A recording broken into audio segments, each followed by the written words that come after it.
Yeah, look, obviously disappointed with the outcome. You know, getting knocked out of the cup.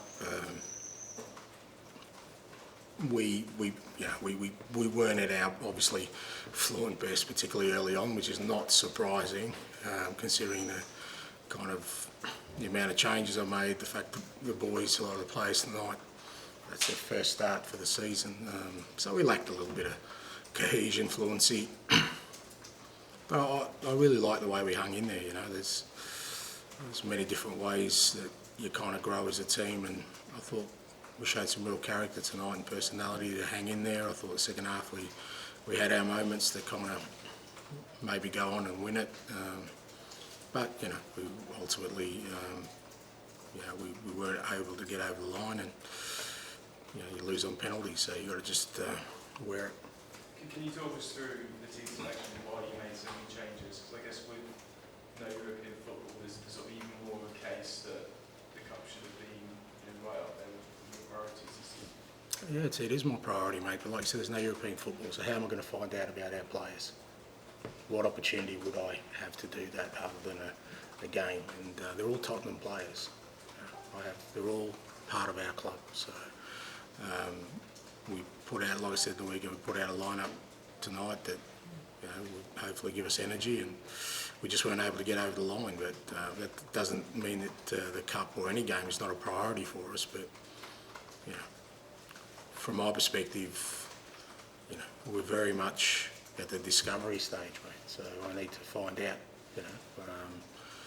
and we need to give the players the opportunity to contribute, because that's why they're here. They're not here just to make up the numbers. So, and a lot of them have been working hard at training, and we deserve an opportunity to go out there and play tonight. How much of an issue is it then now that you won't have the opportunity to give those players minutes outside of the league? Well, at least they've had some. So if we need them over the next sort of 2-3 weeks, we've got the window. We can do some extra work with them in terms of fitness. But that's the reality of it. That we're going to need to rely on these guys, not just them, but whenever we get some disruptions along the way, which inevitably happen, whether that's injuries or players coming in and out. Tonight was an opportunity to get some game time into some guys, as you said, because it's going to be difficult moving forward.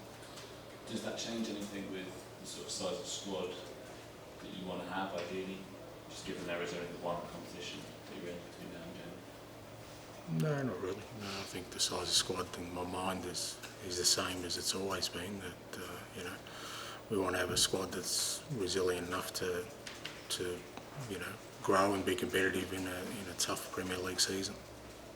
And obviously, one positive with Charleston scoring really good for his confidence. But how was his ankle? Does it seem to affect him as fully come off? Yeah, I think got a bit of a knock.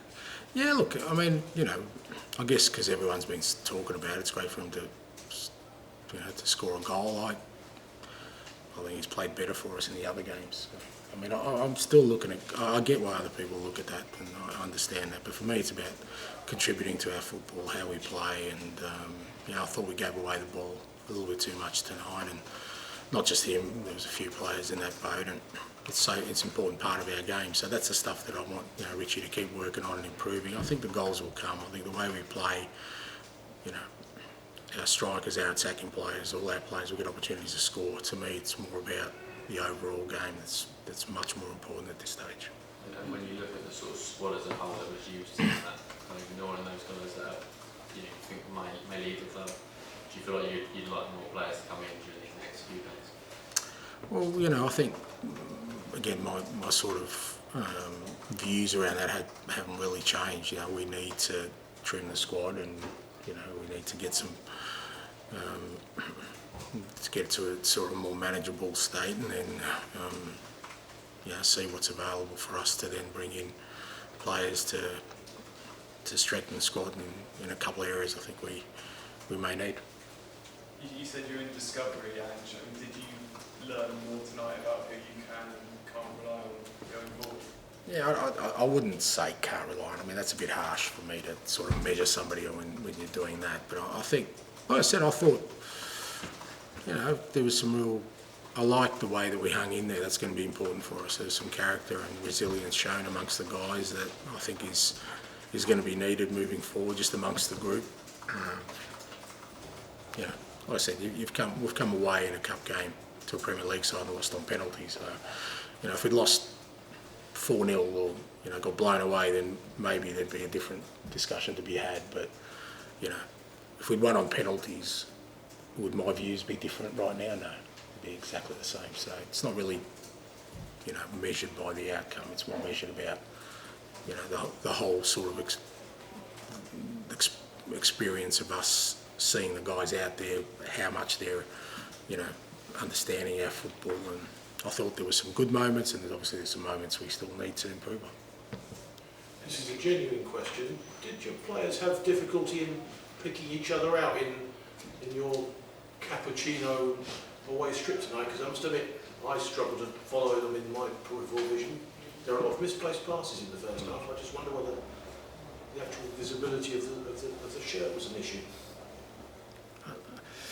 Okay. I don't know is the real answer to that genuine question. That's my genuine answer. I'm not really sure. I don't think he would have played a massive part. Look, I think some of it is just, like I said, just, you know, in a team function when there isn't familiarity there. Like I said, guys who haven't played with each other and, you know, over 2-3 games, there's not going to be the fluency there that, you know, we've seen, but that's understandable. But again, that's you know, part of the process of where we're at the moment. We need to, like I said, find out about our players, find out about our, you know, the group and our character and our personality, and I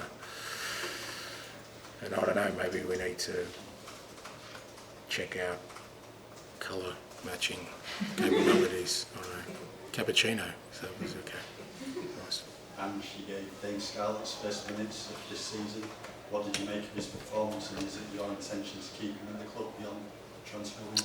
Yeah, I thought, yeah, he was bright when he came on. He's been really good for us, you know, training. He's working really hard. Look, I'll sit down over the next couple of days with Dane and, you know, sort of chart a way forward for him. I really think, you know, I think he's definitely got a future at our club. I think, you know, I really like, you know, his attributes as a striker. But it's always a balance with young players. You know, will he get enough game time? Because for him, that's the next stage of development, is to play.